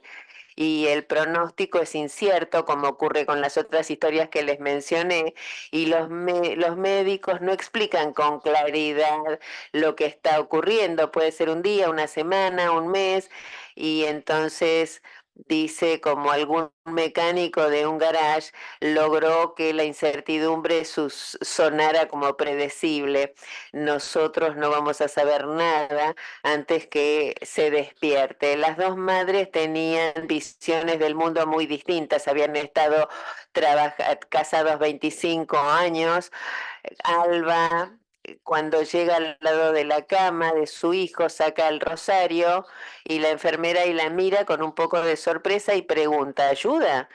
Y Alba dice, bueno, algo le hace a tu mente, o sea, la mecánica de la oración, no la fe. Y el padre eh, corre hasta pensar en la catástrofe y no piensa en ningún paso intermedio, sino que pensaba en la ruina, en la bancarrota. ¿Y por qué rezaba Alba? Primero dice, si lo que tiene que ocurrir es que muera, dame la fuerza para aceptarlo. Y después negocia con Dios de manera más compleja y reza y dice, si lo salvás, si nos lo devolvés, no importa en qué estado, yo lo voy a aceptar y dice para sí misma, no, yo lo voy a querer, esté como esté, independientemente de lo que pasa, yo lo voy a querer de todas maneras así como tú me quieres a mí. Y eso fue lo más elevado que en lo que ella podía pensar en ese momento, pero después sus oraciones se tornan incluso más complejas y sigue repitiendo la frase, incluso sí, una y otra vez en su mente, incluso si le sacan el catéter, incluso si lo despiertan. ¿Con qué estaría ella satisfecha? Con que tuviera conciencia, con las habilidades motoras, con reconocimiento, pero era eso demasiado pedir, o sea, ¿qué le daría a cambio para que pudiera por lo menos hablar? Y mientras tanto, la otra madre, está trabajando con la laptop y Alba dice, ¿cómo es que puedes hacer eso? Y ella dice, bueno, tú rezas, yo trabajo. La espiritualidad de estos libros, bueno, presenta esto, o sea, el pronóstico es incierto, los médicos no son claros en la comunicación y en los resultados, el tiempo, como sabemos, desaparece porque no sabemos cuánto va a durar, es una máquina del tiempo, no hay un día tras otro, o sea, todo desaparece. Y Eric Cassell, que es un interno de bioética, habló de lo que él dijo, él llamó el coraje de conectar. Y uno dice, uno puede mirar casi todos los encuentros clínicos en el hospital y uno va a poder ver cómo los clínicos explícitamente se distinguen del paciente y no están con el paciente, ni están sentados o parados en presencia del paciente para declarar que están separados. Muchos médicos no quieren estar demasiado conectados con la enfermedad, es demasiado directo. Y los capellanes, por otra parte, corren hacia estas experiencias, todos los profesionales del hospital. Y este es uno de los estudios más interesantes. O sea, ellos muestran el tipo de coraje especial, el coraje que les permite conectarse con situaciones en las que la mayoría de la gente se alejaría. O sea, ellos están allí para acompañar a los pacientes y a las familias cuando el paciente va a morir y comparten el dolor. Y a veces la oración... por ejemplo, un capellán dijo, yo tengo que estar ahí y ser una presencia no ansiosa para ayudarlos a superar el momento, o sea, para ser totalmente, estar presente, tengo que estar presente con la gente a la que yo no comprendo totalmente, pero lo tengo que hacer sin emitir ningún tipo de juicio. Los médicos también hablan sobre estos tipos de conexiones como una de las cosas más significativas que hacen en su trabajo. Algunos colegas hicieron un estudio interesante en el que estuvieron sentados allí con médicos y les pidieron que hablaran de los eventos más significativos que habían ocurrido en su vida como médicos, y muchos de ellos hablaron de estos momentos de conexión humana mientras están atendiendo a pacientes, y hablaron de salirse de su rol de médico, dejar el mundo de la biomedicina y de la experiencia y entrar al mundo del paciente y de las relaciones que se profundizan al reconocer los terrenos comunes de la humanidad de cada persona. Entonces, ¿qué podemos aprender de todas estas historias? Yo creo que hablan extendidamente del trabajo que hizo Elizabeth Kubler-Ross, hizo hace más de 5 décadas, sobre la forma en que las personas que están muriendo piensan en su muerte. Mucha gente conoce estas 5 etapas que tienen que ver con esto, y finalmente la aceptación de la muerte, pero Kubler-Ross trabajó en la década de los 60 y creo que la experiencia de los pacientes que están muriendo era muy diferente en ese momento. Particularmente ella trabaja con personas que no sabían que iban a morir, pero hoy trabajamos con las familias, especialmente en pediatría, y desde la década de los 60 la disponibilidad de tecnología de terapia intensiva ha llevado a situaciones en las que tenemos mucho más control de cómo y cuándo vamos a morir que en la época de Kubler-Ross. O sea que la situación de la muerte posmoderna es más posible, incluso probable, mucho más que en esas historias, pero no inevitable. Scotty, bueno, no sabíamos si iba a morir o no, no sabíamos si Alex iba a morir o no. Era posible, era incluso probable. Los médicos explicaban de qué manera los padres deberían prepararse para la muerte, pero no era inevitable. O sea, el tiempo y la manera de la muerte no era una opción, y los desafíos psicológicos eran intensos, porque como lo eran para los pacientes de Kubler-Ross. Pero como médico de cuidados paliativos, bueno, en Stanford, en California, un médico especialista en esto escribió un libro sobre el asesoramiento para niños y sus padres, niños que tenían un cáncer terrible. Y habla sobre algo que habla del intervalo entre la vida y la muerte. Y él decía, en el pasado se pasaba directamente del diagnóstico a la muerte, sin tiempo en el medio. Está hablando de cáncer pediátrico en particular, pero me parece que se aplica a muchas otras cosas. Y ella dice, ahora está esta fase intermedia, la fase entre la vida y la muerte, que puede ser un ciclo de remisiones y recurrencias, y puede haber una remisión prolongada que parezca una cura, y el desafío es mantener una especie de vida normal en la presencia normal de esta enfermedad que pone en peligro la vida. Las historias nos muestran conexiones inesperadas, y nos muestran cosas que tienen que ver con el dolor y cómo los reconocen.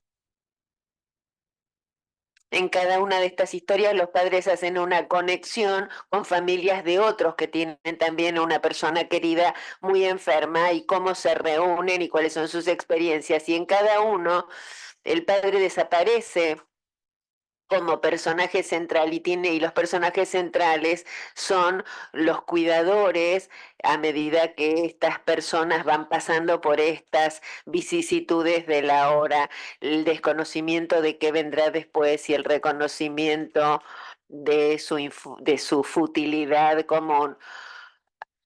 ¿Y cómo termina cada una de estas historias? Estas son ficción, o sea que uno podría decir, bueno, el final es una opción, o sea, así como la muerte sería la opción, pero Scotty muere, los padres se van a su casa y el panadero o la panadera que había hecho la torta de cumpleaños está enojada porque no habían ido a buscar la torta y está muy enojado a lo largo de toda la enfermedad de Scotty porque dice, bueno, pero que se olvidaron de Scotty y corta el teléfono.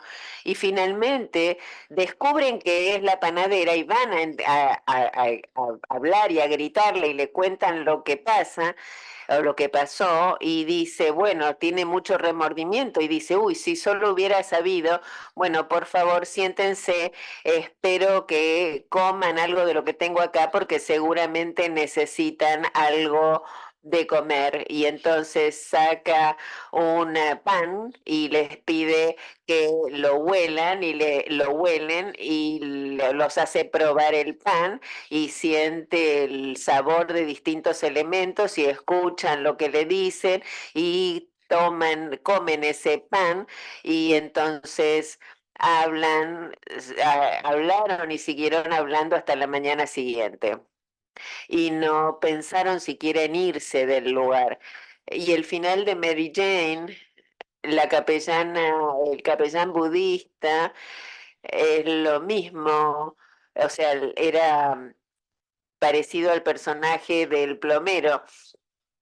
Alex tiene cirugía, Mary Jane no sabe si va a sobrevivir a la cirugía y el capellán habla con ella sobre lo que está ocurriendo y al final de la conversación dice, ¿querés hablarme de Alex? Y Mary Jane dice, bueno, es obcecado, es un chico tan obcecado, me enojo con él tantas veces, no quiere hacer algo, no quiere sentarse en la silla de ruedas y yo trato de ponerlo y no me deja y al final me río y digo, bueno, no es algo tan serio y le encanta el pescado y me parece que él tiene le gusta esta sensación de comer cierto tipo de comida y sigue describiendo cómo es la vida del niño y entonces dice al final, no sé si va a pasar esta cirugía, yo no sé si ya tengo esperanza y el capellán dice, yo lo veo muy claramente, gracias.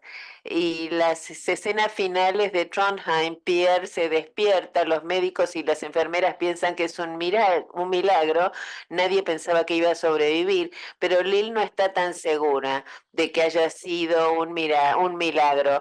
Y al principio decías, bueno, por lo menos que funcione su cerebro, que no sea un vegetal, que pueda hablar. Y él dice, bueno, en realidad al principio no está estático, pero prontamente se convierte en otro hecho histórico.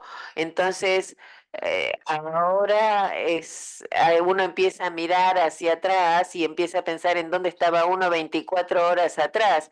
Y entonces dice, todo el mundo habla de suerte y de algo que cayó del cielo. ¿Y esto es buena suerte o mala suerte? Y Lil habla secretamente con un viejo amante y después tenemos la visión de Pierre y dice, la historia que todo el mundo seguía contando tenía una amenaza mortal, después mucha suerte, un final de un libro de historia. Había estado muy enfermo, estaba clínicamente muerto y después mágicamente abrió los ojos y empezó a hablar. Su propia versión es diferente. Él estaba caminando para encontrarse con su novia y llegó a un lugar donde había unas lombrices en el otro extremo de lo que era una versión más antigua de sí mismo. Y Alba, la que era religiosa, dijo, cuando era más joven, ella tenía muy en cuenta la posibilidad del cambio, de la misma manera en que ella alababa a Dios. Y pensó, algunas oraciones piden que las cosas permanezcan tal cual son.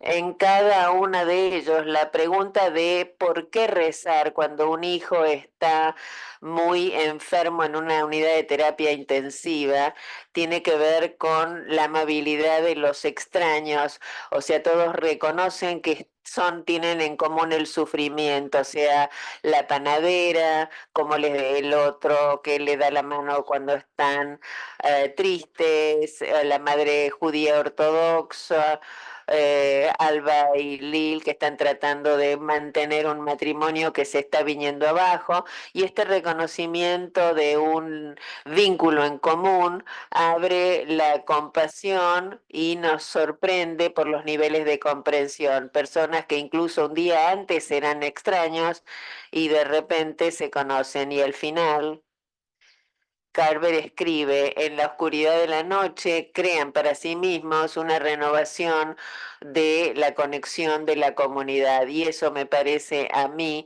que es un muy buen resumen del rol de la espiritualidad en la medicina tal como yo la comprendo. Muchas gracias.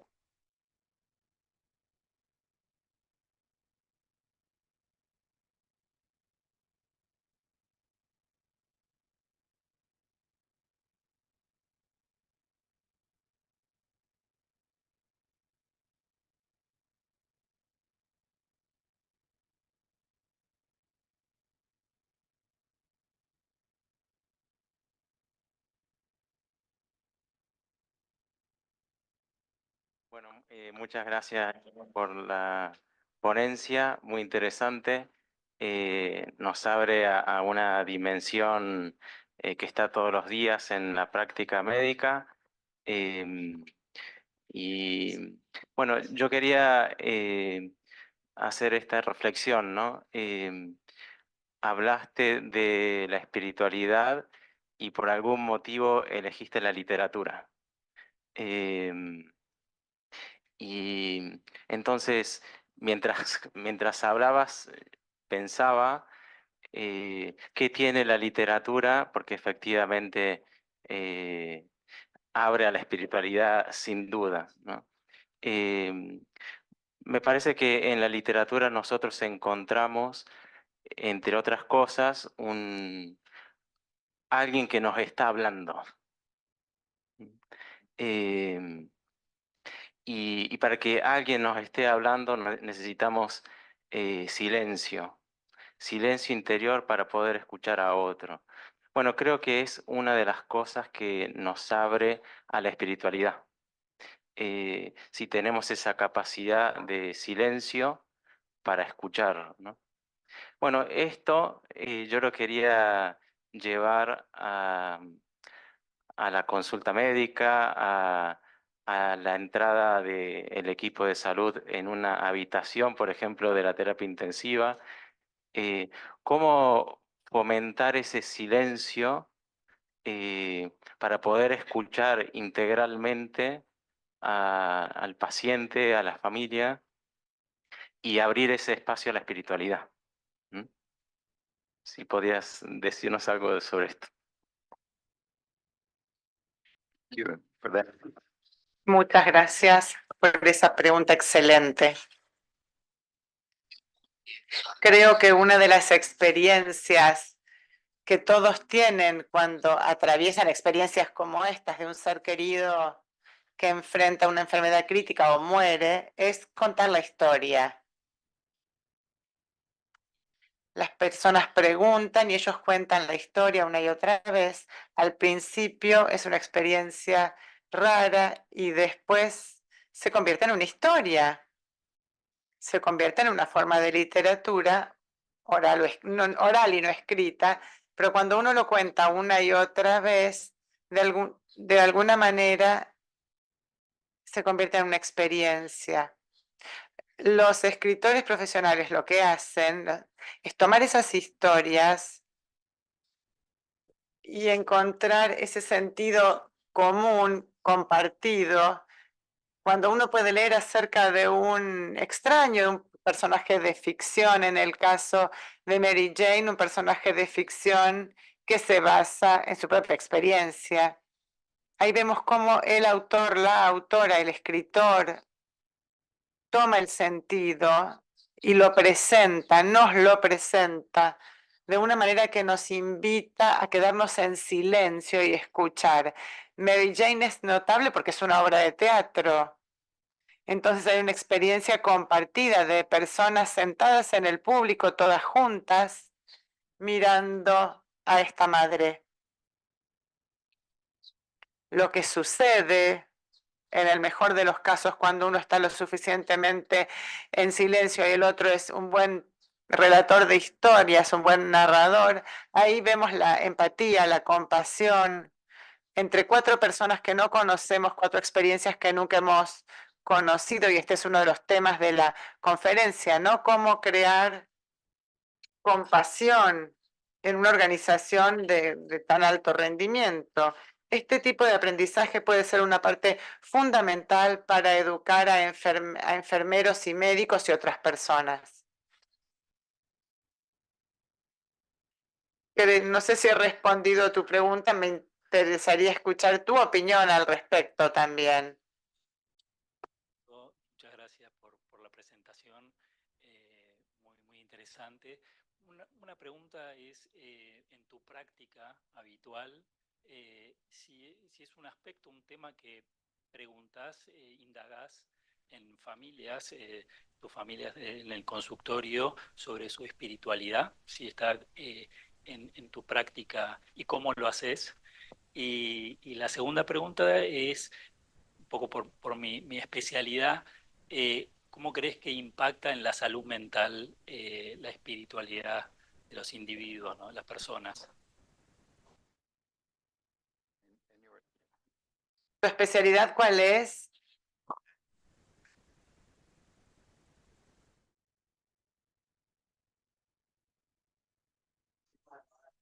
En mi opinión, esto se relaciona con la primera pregunta, porque yo habitualmente no pregunto, pero sí trato de escuchar. Hago un gran esfuerzo por escuchar.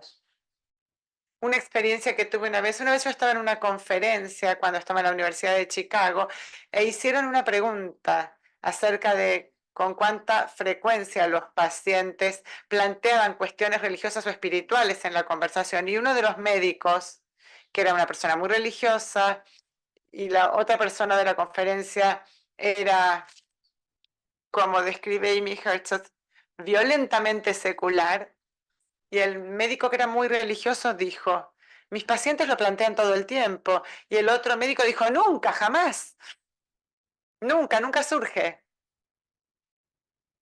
Y resulta que escuchaban o no escuchaban, oían o no oían, distinto.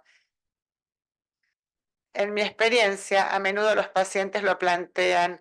A veces una familia musulmana dice: esta infección va a mejorar, y ellos dicen: inshallah, inshallah. Viene alguien que tenga un día bendecido, bendiciones. Hay distintas pistas que nos indican que tienen una vida espiritual o tienen creencias religiosas que forman parte de su vida diaria. Esto es fácil de reconocer. Cuando escucho eso, a menudo hago un seguimiento, hago una pregunta más para explorar un poco el tema.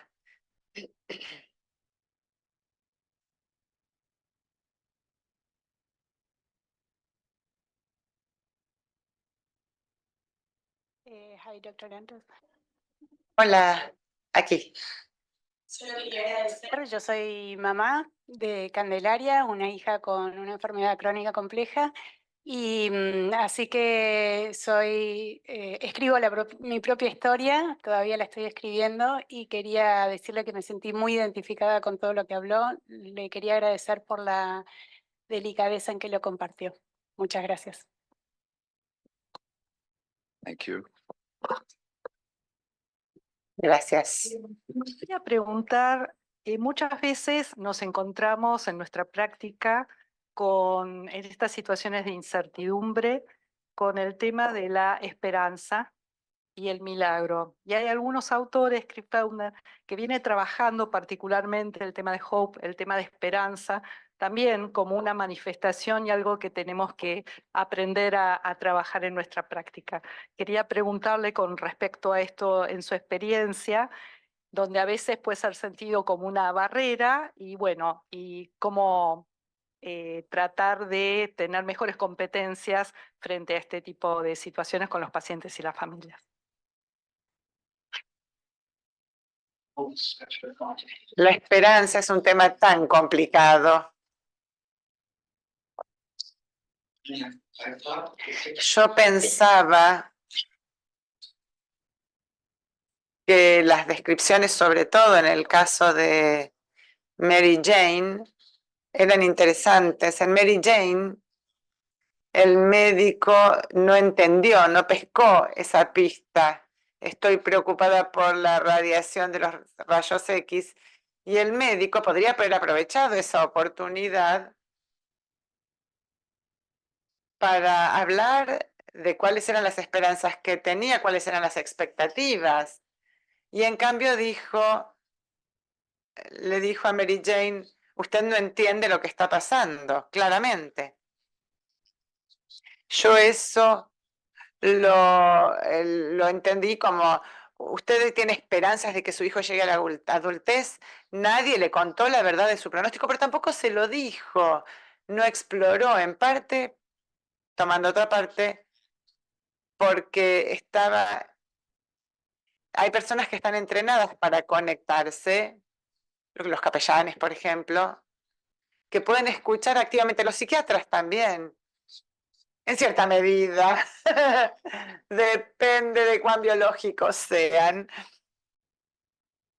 pero creo que hace falta la voluntad del médico de salir del rol de médico o del rol de enfermero, dar un paso al costado y decir, aquí hay otra conversación que acaba de iniciarse. ¿Qué esperanzas tiene usted? ¿Qué miedos tiene? Y en el otro caso, las oraciones ilustran perfectamente, se estaban dirigiendo a Dios y no a los médicos. ¿Qué puedo aceptar si Pierre sobrevive y queda completamente discapacitado? ¿Va a ser una pesadilla? ¿Voy a poder amarlo igual? ¿Tengo que tener la esperanza de que esto suceda? ¿O tengo que esperar que si el resultado es ese, que en cambio muera? Esa es una conversación muy difícil y me encantaría escuchar su opinión. No quiero ponerlo bajo el faro, pero ¿les ha pasado, han tenido que tener este tipo de conversaciones donde el paciente se abra y se pueda hablar de esto, o el familiar del paciente? No sé si usted o alguien más de los copanelistas quiere responder.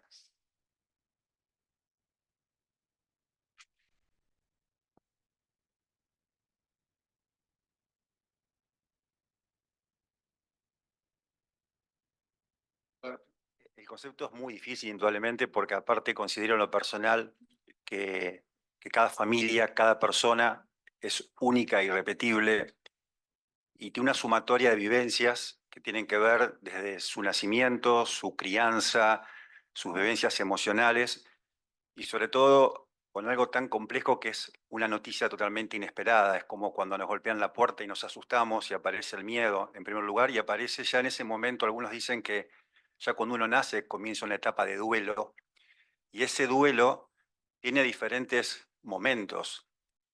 El momento del shock, el momento del enojo, el momento de la ira y el momento de la negación. Y creo que para considerar también es que esos tiempos son diferentes para cada familia, para cada persona, que tiene que ver con la espiritualidad, con la creencia, con las vivencias y con las emociones propias.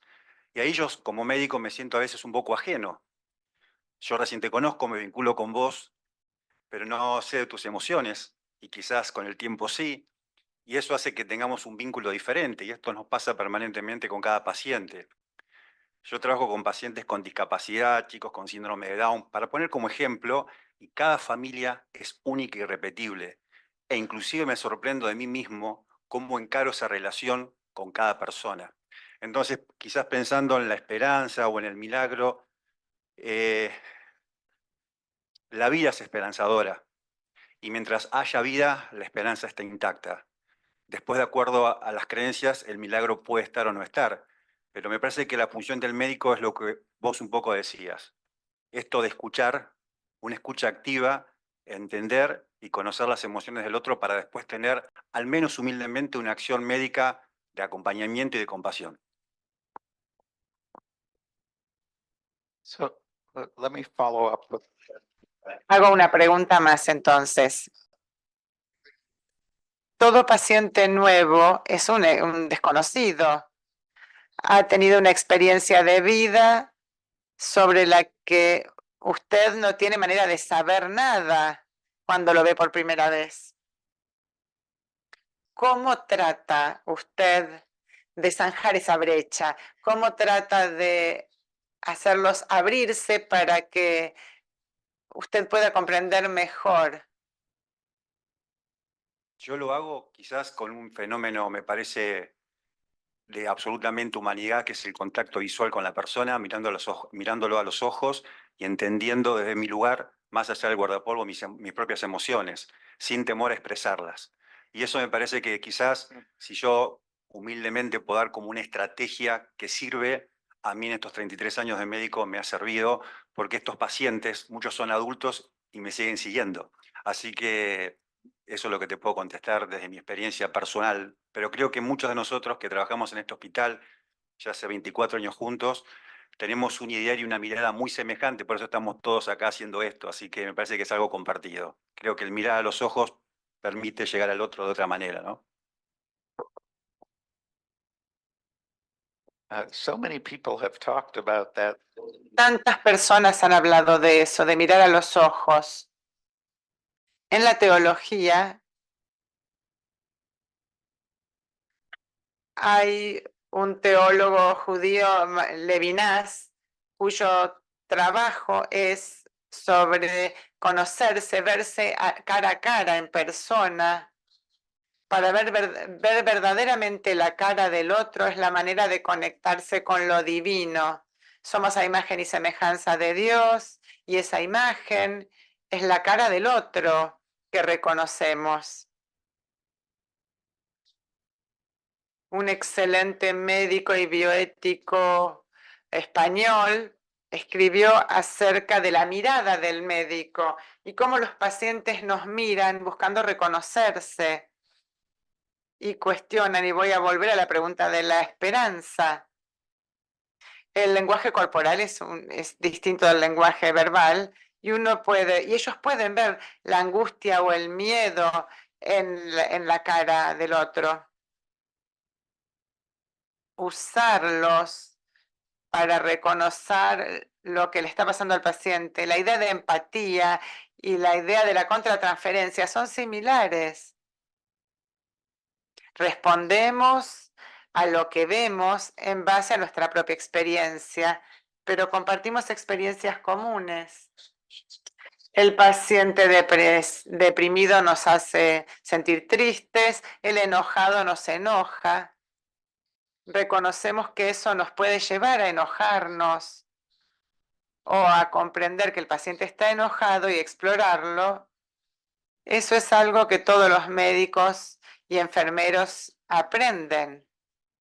A veces entendemos que los pacientes que están enojados no están enojados con nosotros. Bueno, la mayor parte del tiempo, no, alguna vez puede que sí, pero en general no es que están enojados con nosotros.